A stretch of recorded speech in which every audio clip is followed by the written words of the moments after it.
This puts Netanyahu in a real bind of what does he do? On the one hand, he's got to give something to his partners and his constituents and his voters. On the other hand, he's got to walk a very careful line not to not upset the Americans or the Europeans too much. It's going to be complicated. I mean, that's just one of the big issues that he has.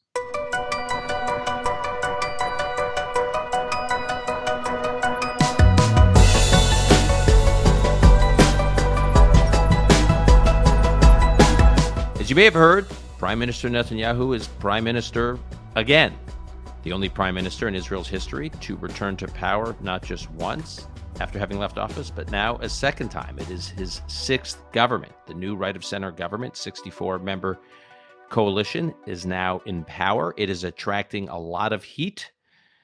Today, we're going to try and shed a little bit of light on this topic and try to see if the controversy is merited around this government, whether or not there's some possibilities for hope. So we want to have a balanced conversation, and I can think of no one better than with Yaakov Katz, who's been on this podcast before. He's a regular. He's the editor-in-chief of the Jerusalem Post. He's a former advisor to former Israeli Prime Minister Naftali Bennett. Earlier in his career, Yaakov served as the Jerusalem Post's military reporter and defense analyst. He's the author of Shadow Strike, Inside Israel's Secret Mission to Eliminate Syrian Nuclear Power. He's the co-author of two other books, Weapon Wizards, How Israel Became a High-Tech Military Superpower, and Israel versus Iran, The Shadow War. But today's topic is Israel's new government. This is Call Me Back. And I'm pleased to welcome back to this podcast my friend Yaakov Katz, who's the editor-in-chief of the Jerusalem Post and is a frequent guiding voice for me and our listeners on all things Israel, Israeli politics, Israeli national security, Israel in the world. Yaakov, thanks for coming back on. Oh, it's always a pleasure, Dan. Before we get into what I initially reached out to you about, which is what to make of this new government and some of the early moves and early personnel appointments in the new coalition, I just want to talk for a moment about something that is really in the news, as of last Friday, where the UN General Assembly, wished Israel a good Shabbos and voted to approve a resolution requesting the ICJ, the International Court of Justice, to intervene in a sense and render an opinion on the Israeli-Palestinian conflict. I think the exact title of the resolution is I'm quoting here, Israeli practices and settlement activities affecting the rights of the Palestinian people and other Arabs of the occupied territories. So this is getting wall-to-wall news coverage in Israel. Can you first describe what this is? The United Nations is a long time critic of Israel. Definitely the General Assembly, right, where you have where all the nations, and there's that automatic block that always exists there to vote against Israel and to support the Palestinians. There's nothing new on that. And there's no veto. You don't have like the U.S. ability to veto. Correct. Like you have at the Security Council. Right. So, that itself is not necessarily new, that there would be this attempt to try to take Israel to task like they did at the United Nations over the weekend. What it's about is, and it follows on a vote that took place in November, which is to basically send off to the ICJ and refer the case that has to do with Israel's so-called occupation and the annexation and settlement activity, and get them to give their assessment or their opinion. This could be a step toward potential charges brought against Israel, whether at the ICC or at the ICJ. It's just another kind of nail or a step along the way in attempts to delegitimize the state of Israel and its activities and its presence in Judea and Samaria in the West Bank. I think what to me was most striking were two things, I would say. The first is the timing, right? This came on Shabbat, as you said. They were wishing Israel a Shabbat Shalom. This came on Shabbat, but it was just after Netanyahu, the new prime minister, Benjamin Netanyahu, took office and took up his new role, or went back to his old role on Thursday with his new government. And there's been a lot of criticism of them. So it's a shot across the bow. And, we've heard a lot about, I know we're going to dive into this, of what the policies of this new government are.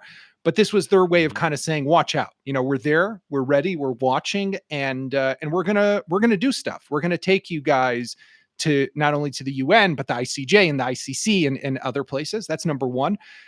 Number two is, you can't miss a amazing political opportunity. And of course, Netanyahu is one who will never miss that as an opportunity. And he, on Monday, decided to use what happened at the ICJ over the weekend, even though it happened on his watch. But he put all the blame, of course, on the previous government. It's Yair Lapid's fault. It's Naftali Bennett's fault. So, of course, automatically, like everything in this country, Dan, it becomes also about local domestic politics. And the actual vote, I do want to pull this up because I was struck by this. The actual vote. So the final vote on Friday in the General Assembly was 87 countries voted in favor, 26 countries voted no, and nearly something like 53 abstained or didn't show up. Right. And when there was a preliminary vote on November 11th, at the General Assembly's Fourth Committee, the vote was 98 countries supporting it, 17 opposed, and 52 abstaining. So the actual total number of countries supporting the resolution dropped by over 10 countries. Yeah. So what was that about? Look, Israel worked hard, right? After the November vote, it was reported in the press. We reported on it. Then Prime Minister Lapid sent out letters to all these countries. The foreign ministry worked very hard. Ambassadors were sent to meet with the officials in their home countries, and there were a number of countries that actually this time voted for Israel. You had European countries, which for years have always been against Israel on settlements and on the occupation, on the Palestinian. You had Austria, Croatia, the Czech Republic, and others that actually voted for Israel. The United Kingdom voted for Israel in this case, and there were a bunch of countries that actually abstained. So you did see a shift, and this is something that's actually positive, right? I think that I don't know that we can say, these countries support Israel's presence in the West Bank. Let's not go that far. But I do think, and I'm sure you hear this as well, Dan, that there are countries that are increasingly aware of how the UN is used as just a tool to bash Israel all the time. And that's why they would vote against a resolution like that. Not because they support settlements, right? Let's not jump too far, but they understand that this is just ridiculous and this obsession that the United Nations has, and how the Palestinians are cynically using the UN as a tool to avoid peace, to avoid normalization, to avoid talks with Israel. I mean, you're right. I mean, if you look at this list, actually, most democracies around the world voted against the resolution. Most European states chose not to vote yes. And I think most interestingly, most of the countries in sub-Saharan Africa also did not vote for the resolution. Israel, over the last, decade and a half, I think it started intensely with Netanyahu. I think it continued with the most recent government, has been making these, major efforts. Yeah, big outreach in Africa. Yeah. Right. And this looks like it's bearing fruit. Right. And that just shows Israel is a diplomatic superpower, right? I think that whatever government is in power, countries recognize that. They value the relationship and the alliance that they have with Israel. They understand that Israel has what to provide them with. And Israel has done a very smart job starting under Netanyahu, but even continuing in the last government. I'm sure it's something that Netanyahu will continue to support and to encourage. But that outreach that was done in Africa and also in South America to an extent, although that's less to bear fruit, at least in this recent vote.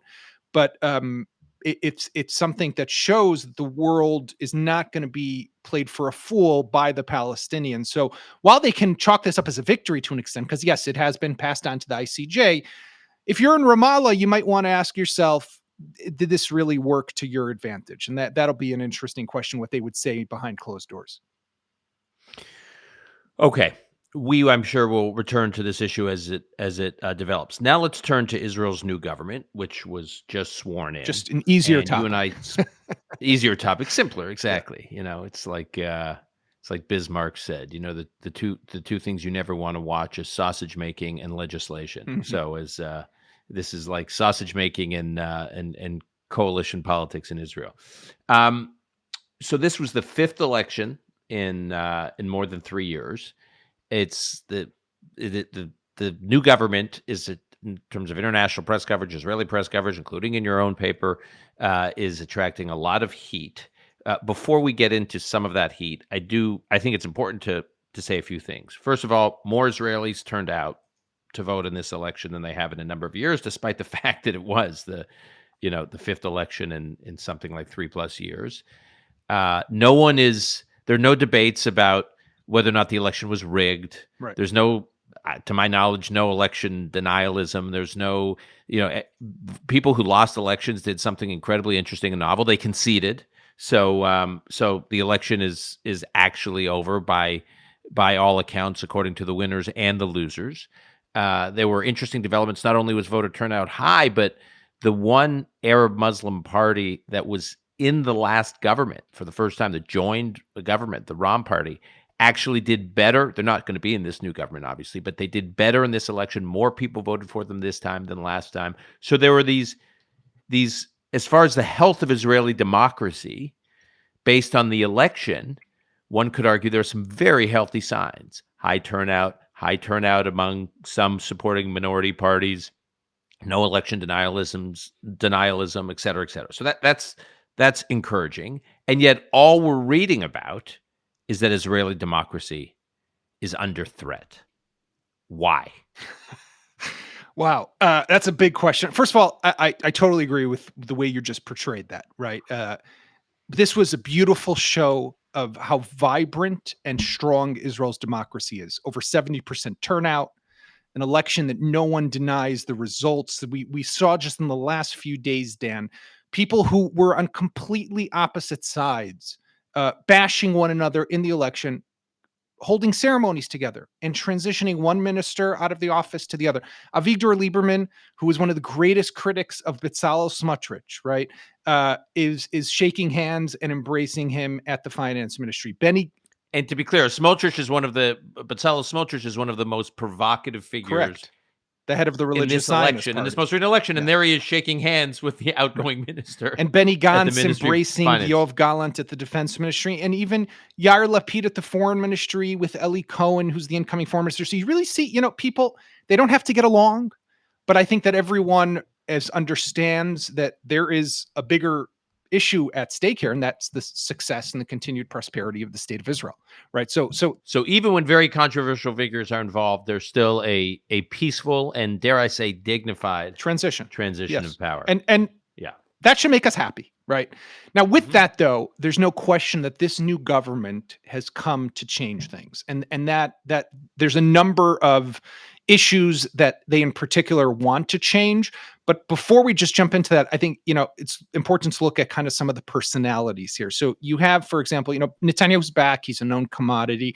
And Netanyahu, for most of his career, has always been very careful. One of the compliments that we could actually give him, he's usually hesitant to use military force, contrary to the way people look at him. He's not a right-wing radical, contrary to the way he's perceived around the world. He's quite moderate in his views. But he's always had these coalitions that he surrounds himself with someone on the right and someone on the left. In this government, can I just one thing? Because I think people don't appreciate the length of time Netanyahu has been. So he's been prime minister on and off for 15 years. He had a 3-year run from 1996 to 1999. Then he was out of the premiership for about 10 years. He came into government first as finance minister before he returned to the prime minister's office. I think around 2003 in Sharon's government. Then he became leader of the Likud party when Sharon left the Likud party to form a new party, Kadima. And then Netanyahu was head of the opposition for 3 years, became prime minister again in 2009, during which he had a 12-year run, 12 years from 2009 up to 2021. So 3 years in the 90s, then a tour as finance minister in the early 2000s, and then another 12-year run as prime minister from 2009 to 2021. The only reason I say this is when you say, when you point to Netanyahu's history, there is it's a long history. Yeah. In other words, you have real data. This is not just like a flash in modern Israeli political history. You have a long stretch of data to point to what you're describing right now about Netanyahu's, generally speaking, his governing style. Yeah. But what we saw this time, though, which is different than previous governments, is how Netanyahu conceded to almost every single demand that was made of him by the coalition partners. So Religious Zionist Party, which is led by Bezalel Smotrich, who very much is perceived as a radical extreme right-winger. It's a party that's made up of people who are in favor of annexation of the West Bank. They're in favor of all settlements. They're against a Palestinian state. They're in favor of more religious control over different state institutions. They're opposed to pluralistic prayer at the Western Wall. I mean, we could go on and on and on. But whatever they asked for, they pretty much got. Itamar Ben-Gvir, who is a rabble rouser, someone who was convicted in the past of incitement to terror, is actually a nice guy. I've known him for 20 years, right? But put that aside for a moment. Definitely someone who is seen as perceived as a radical extremist, and some people would even say, I don't necessarily know that this is true, but people would say he's a supporter of terrorism, Jewish terrorism in this case. He got what he wanted. He's now in charge of the police, right? And you see with the Haredi parties, the ultra-Orthodox parties, they have received everything that they wanted. You mentioned Netanyahu's term and tenure as finance minister back in the early 2000s. He was known then for the massive reforms that he did to the welfare system in Israel, cutting the aid to the ultra-Orthodox community. He suffered a big blow because of that. Yeah. Now he's going completely in the opposite direction. He's increasing welfare. He's increasing aid to the ultra-Orthodox. That's not good for Israel's economy. That's a separate conversation. But again, it speaks to how all of these partners got what they wanted, which raises some questions and speculation of where is Netanyahu in all of this? What's his thinking? Where is his state of mind? And what really is his priority? And it raises some concern across Israel. Okay, but what he said in a podcast conversation I had with him, and what he said elsewhere publicly, he's been doing a lot of interviews with with American personalities. What he says in response to that is, ultimately, I'm in charge. Correct. Ultimately, I'm the prime minister. It's my party that has something like 34 seats in the Knesset. We're the largest bloc. These smaller parties are joining my government. I'm not joining theirs. So they can say all these provocative things, and they also have, powers they didn't have before, obviously, when they weren't in the government, by virtue of the offices they're inheriting and these concessions that Netanyahu's made. But ultimately, the policy of the government is the policy of the prime minister, and he's not going to let these guys run wild. Right. That's basically what he says. Right. And by the way, I think to a large extent, he'll be able to put his foot on the brakes every once in a while. But we also got to keep in mind is these guys who came in were not fools, right? And they understood that some of what they were requesting was going to be super and hyper controversial. And they put in safeguards of their own to try to ensure that they would be able to retain some of the control and definitely challenge Netanyahu as much as possible. So we mentioned Smotrich before. Smotrich, for example, wants to make some big moves, for example, in the West Bank when it comes to settlement activity. He, in addition to being finance minister, he is a minister within the defense ministry. So in the defense ministry... Okay, this is really confusing. I mean, you got to explain Yes. this. You're going to have to get granular on this one, because he's the finance minister. Correct. So he has that ministry. But separate from the finance ministry, he gets a piece of real estate in the defense ministry. Well, I'll tell you even what the piece of real estate is. I heard about this just today. So in the defense ministry in Tel Aviv, you've been to this building, Dan. You got the two towers, right? And there's a bridge that connects them. So the 14th floor is where, on the one hand, I think it's the left side if you're looking to the east, you have the IDF building. The 14th floor is where the chief of staff is. On the right side is where the defense minister is, and they can just walk across the hall to meet with one another. On the 15th floor of the defense ministry is traditionally the office of the deputy defense minister. That office is now Bezalel Smotrich's piece of real estate, right? It's registered in his name now in the defense ministry building. He has put in a very close associate of his who's basically going to be in charge of this. I think the best way to call it is the settlement administration. And what they want to do, they have three clear objectives from the get-go that I've heard from them about. The first is they want to curb Palestinian building in Area C. So under the Oslo Accords, right, there's Area A, B, and C. Area A, completely Palestinian, civil and military control. Area B, civil control Palestinian, military control Israel. Area C is where all the Jews, about 500,000 who live in the West Bank, that's where they live, and that's under Israeli civil and military control. In recent years, Palestinians have been building more and more in Area C. Israeli right-wingers are against that for the obvious reasons, and they want to put a stop to that. So that's objective one. Objective two is they want to legalize.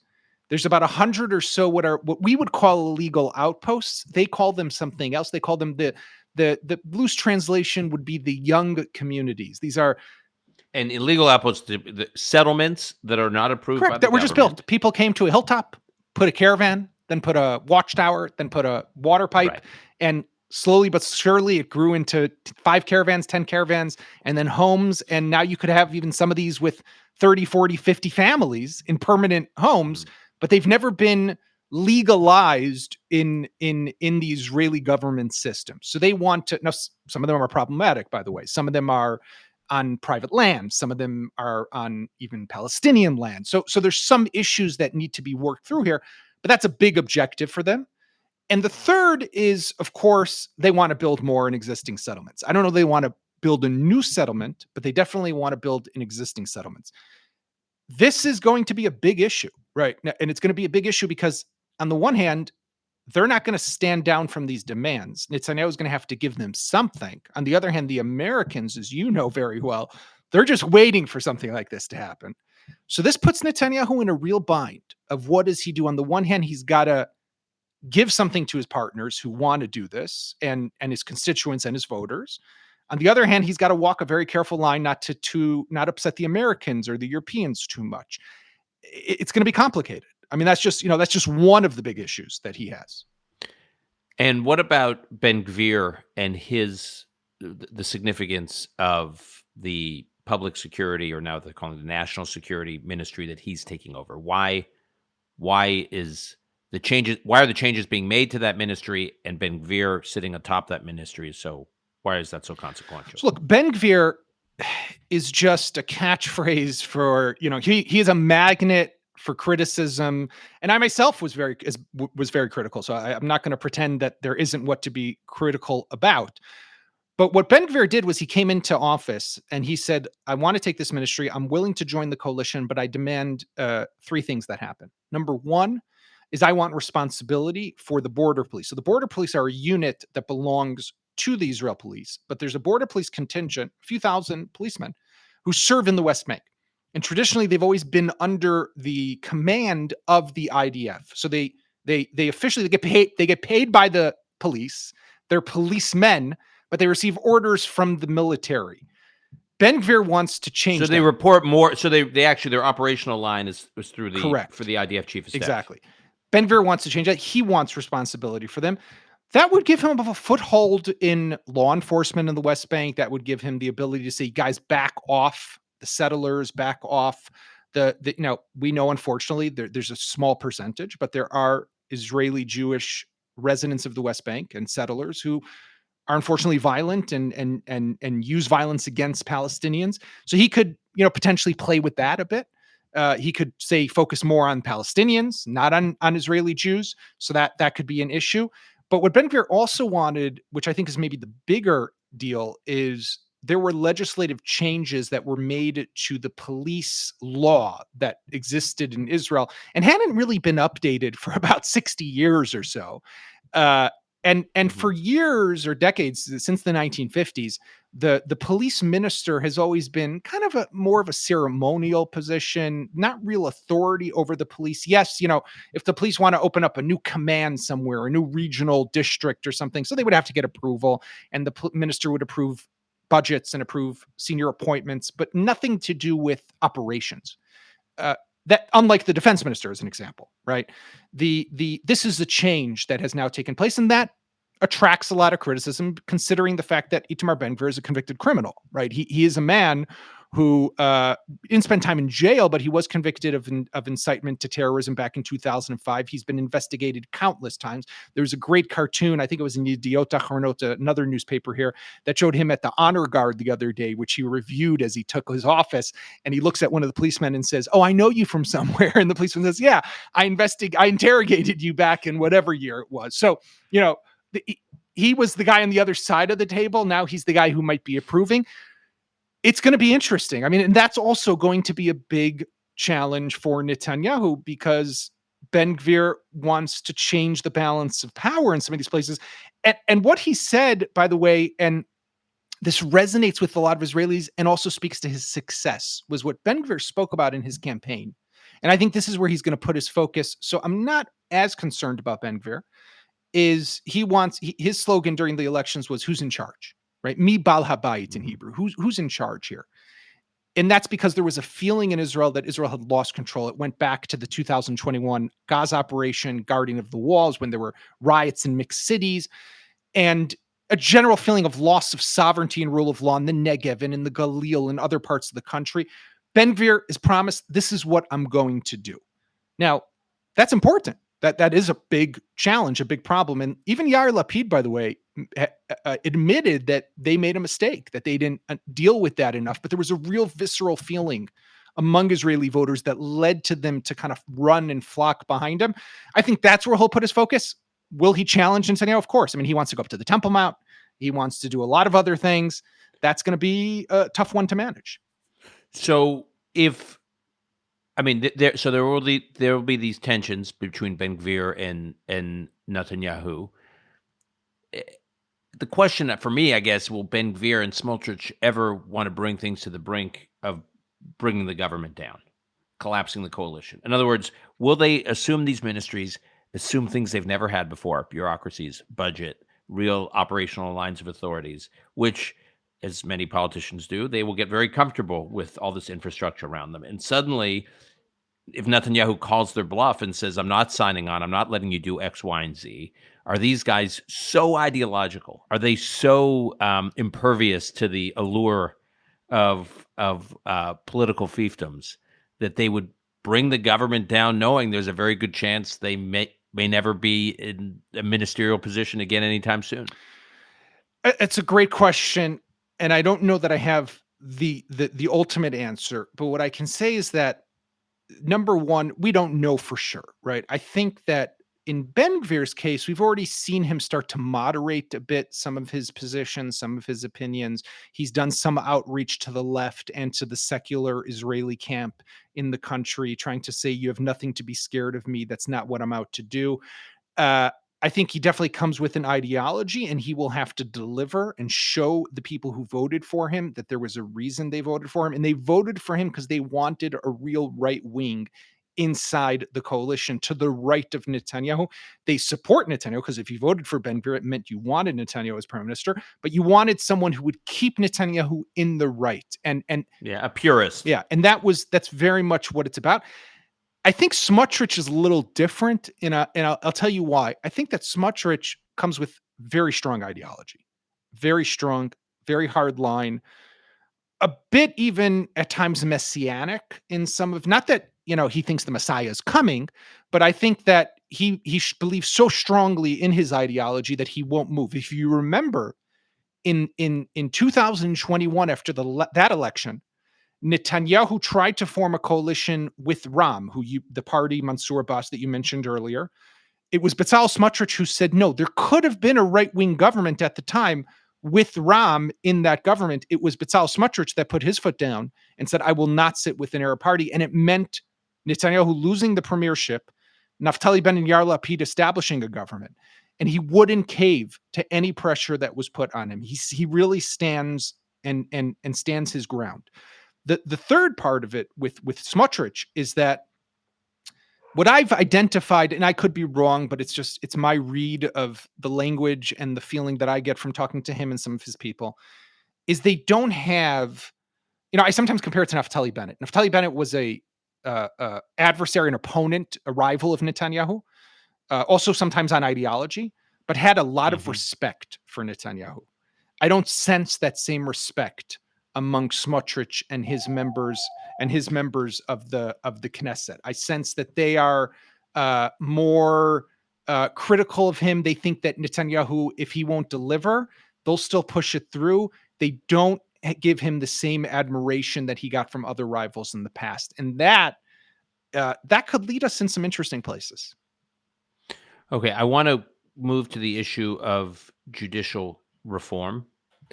This was a hot issue during the election. It feels to me like it was an issue that's been simmering actually for a long time, meaning it's just my sense of, like, over the last couple decades, larger and larger numbers in the Israeli electorate, or the Israeli population, I guess, have been increasingly skeptical of the power of Israel's Supreme Court.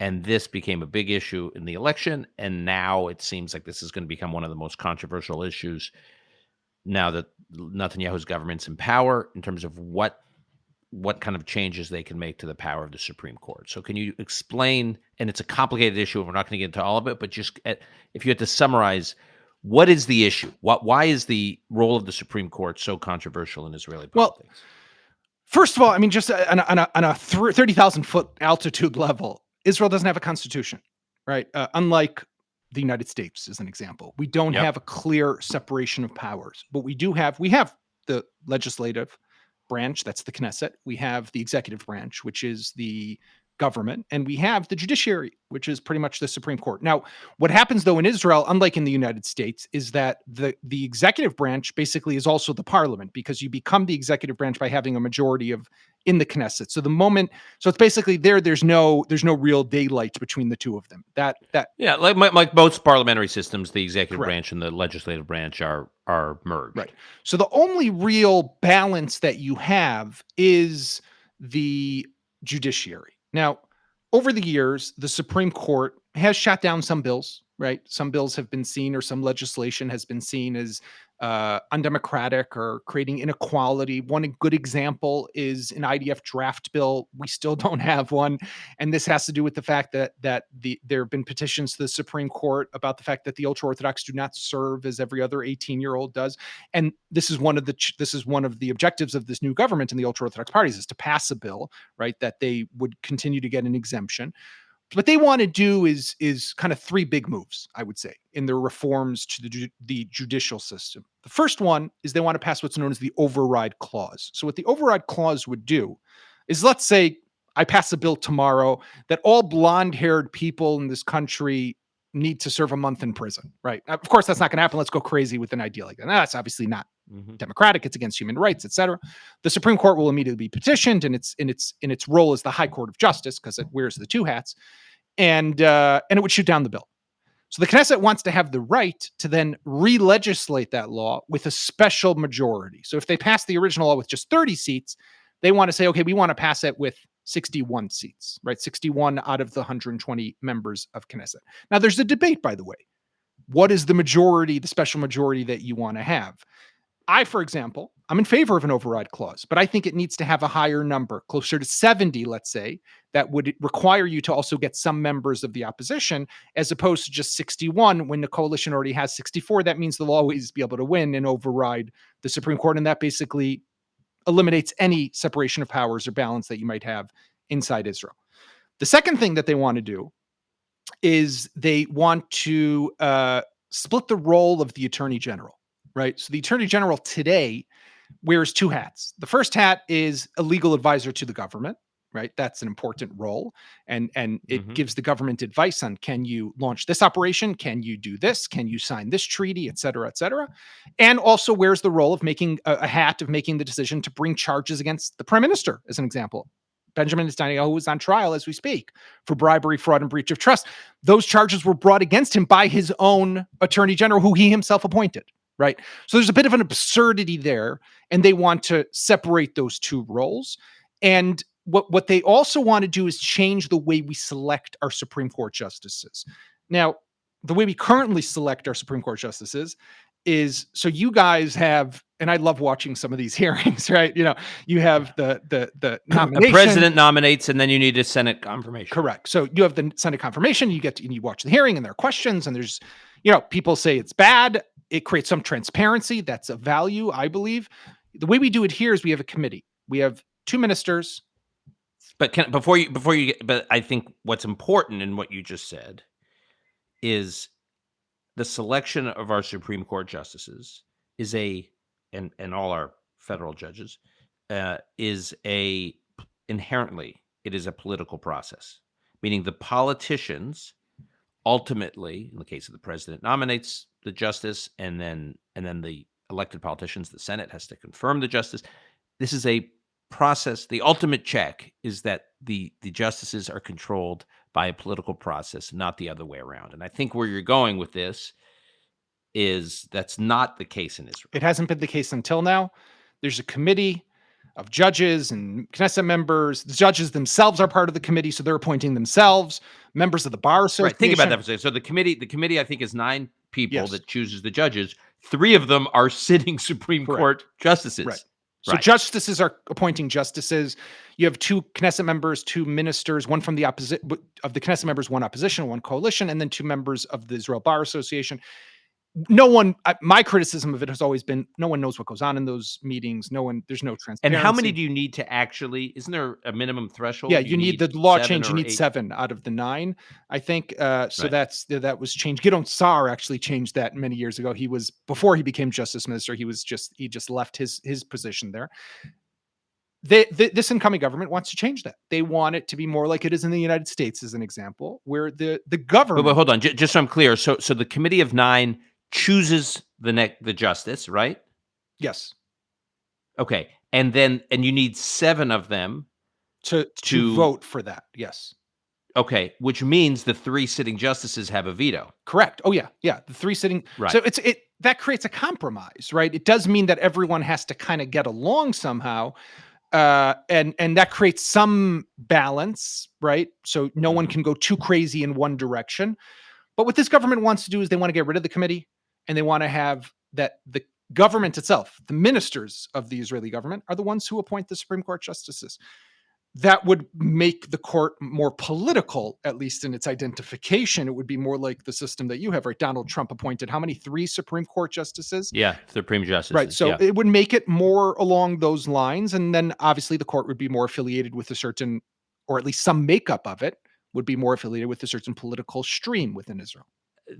But I am sympathetic to the argument that the combination of no constitution, so there's no constitution in Israel, with judges that right now at least are not staffed on the court by some kind of political process, is a dangerous combination. That is unhealthy. Yes. Look, I want to say, I think a lot of the reforms make sense, by the way. For example, the selection of Supreme Court justices makes sense. The splitting of the role of the Attorney General makes sense. The override clause makes sense too. Supreme Court justices, they weren't elected by the people. If the representatives of the people, i.e. the members of Knesset, decide that a bill should pass, even if the Supreme Court is against it, should be some mechanism that allows that to happen. The problem, I think, occurs when all of these reforms are being done by a government that is led by an individual who is currently on trial. And that's where things get a little murky because, we could say, okay, these are important reforms, right? Every country needs to reform. Every country needs to advance. It all makes sense. But here you have that suspicion that I think has a lot of the people who are part of the bloc that did not vote for Netanyahu, who are very worried about what this all means and what direction Israel is heading in. There are people who talk already about we're no longer going to be a liberal democracy. We're going to be an authoritarian democracy. I don't know that we need to go that far. There are people who are talking about undemocratic, as you opened up and said. I don't know that we need to go that far, but there are changes that are happening. This government has been elected on these changes, and they've put the right people in the jobs. The guy who's going to be justice minister is the person who is going to become he's very close to Netanyahu, and he will be able to pass all these laws and all these reforms, and that's why he's there, right? So it's all about getting this done, but the problem with Netanyahu's trial is kind of in the background there. Yeah, I was just on the override clause. By the way, I was looking at any other countries that have override clause. I was surprised actually to learn that Canada, where I lived for a number of years, has an override clause. But I agree with you. Very different. It's a very different case, though, Canada. And you should speak with people who are greater legal experts than I am. But I've looked into it a bit. You don't have in your resume, I have a law degree. No, I have a law degree from Bar-Ilan University, not from anywhere in Canada. Not Canada, right? Not McGill. It's different because Canada does have a constitution, and Canada was done because of the way that they have their provinces and the way they are set up, and it was meant to create a balance between like Quebec and things along those lines, and the self-identity of the. But you're right. It exists. It was the only way to get the various provinces, to agree to the constitution that they passed at the time. Right. Yes. Right. 2 other items. Listening to all this, I'm reminded 1977. If you look back at the history, 1977, Israelis elect Menachem Begin, who was commonly referred to as, quote, a terrorist. Time magazine wrote in an article about Begin. They described him as kind, honest, and dangerous. Right. And he, Anwar Sadat during Begin's premiership, the leader of Egypt, the most important country in the Middle East at the time, travels to Israel. 2 years later, Israel has a peace treaty with Egypt, and Menachem Begin, who Time Magazine and others called a terrorist, wins the Nobel Peace Prize. So things can change, and things can change quickly. And if I'm going to give Netanyahu the benefit of the doubt, he is very focused on, as he's talked about in your press. He's talked about it. He also brought this up when I had him on our podcast. He talked about he was singularly focused on a peace deal with Saudi Arabia, normalization with Saudi Arabia, some kind of expansion of the Abraham Accords with Saudi Arabia. I don't know if Saudi Arabia would actually join the Abraham Accords. I think it would have to be a separate peace deal, but some kind of that is like his ultimate legacy. If he can normalize with Saudi Arabia, it is the biggest change in the Middle East since Sadat coming to Israel and the Egypt-Israel peace treaty. And so in order to do that, you need Netanyahu's geopolitical savvy, and you need a stable government so he's not busy every week distracted wrestling and fighting for his life with no confidence votes. So if you get a stable government with this 64-seat government, and he could focus on normalization with Saudi Arabia, and he can actually put to work his geopolitical chops, that will fast forward like people fast forwarded 2 years after Begin was elected and said, wow, like we may have all been hysterical, but everything we were hysterical about, A, may not have happened, or B, what did happen seems like small in relative when you subordinate it to the massive geopolitical sand shifting beneath our feet. And is there a world in which Netanyahu's thinking like, I gotta tolerate the hysterical reaction, both in the Israeli press and in the diaspora, to some of these coalition moves I'm making, some of these personnel moves, but no one's going to care because A, I'm not going to let it get out of control, and B, the stakes are so much higher, and I'm going to deliver with Saudi. I think that might be what he's thinking, and I hope you're right. I think that we do have to give him the credit that Netanyahu has, throughout his terms, and you mentioned the 15 years he served as prime minister, has always been careful, has always been cautious, is not one known to take sharp turns, right? In previous governments, if he had wanted, he could have annexed all the West Bank. He decided not to do it. If he wanted, he could have signed on to peace deals with the Palestinians that would have given away and put Israel potentially in danger, and he refused to do that. If he wanted, he could have pushed through an attack against Iran at the time, and he also didn't do that. So we see that Netanyahu is very calculated, very strategic in what he does. And I think that we do have to give him the benefit of the doubt and wait to see and judge him by the policies and the actions that they take. What raises the concern, though, is, getting back to the trial for a moment, is he is very dependent on these partners to give him what he needs to potentially stay out of court or even get the trial to end, to be able to keep going as prime minister. And they will want things in return. Those are where the issues become a little more complicated potentially. So if they say, listen, we'll let you pass that bill to split the role of the attorney general, which might be beneficial for his trial, but in exchange, you got to let us legalize illegal outposts. America's not going to like that. That would put him on a collision course with the Biden administration. But if he wants to get what he wants, he'll have to give them what they want. So that's where it becomes a little complicated. But again, I think we have to wait to really judge him and evaluate what he does based on his policies. And based on the past, he has been a careful prime minister. Yaakov, we'll leave it there. That was very enlightening and illuminating, which I just think everyone needs to take a deep breath right now and watch events play out. So I'm grateful for your taking the time with us, and I will rope you back in for further discussions in the future as we hit other points of peak hysteria. You're here to calm us all down. I will try. I got to calm myself first down, and then I can calm other people down. But thank you very much, Dan. It's always a pleasure.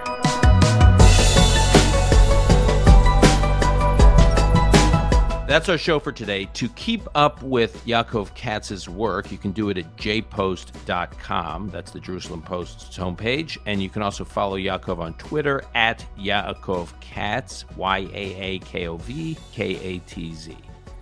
Call Me Back is produced by Lon Benatar. Until next time, I'm your host, Dan Senor.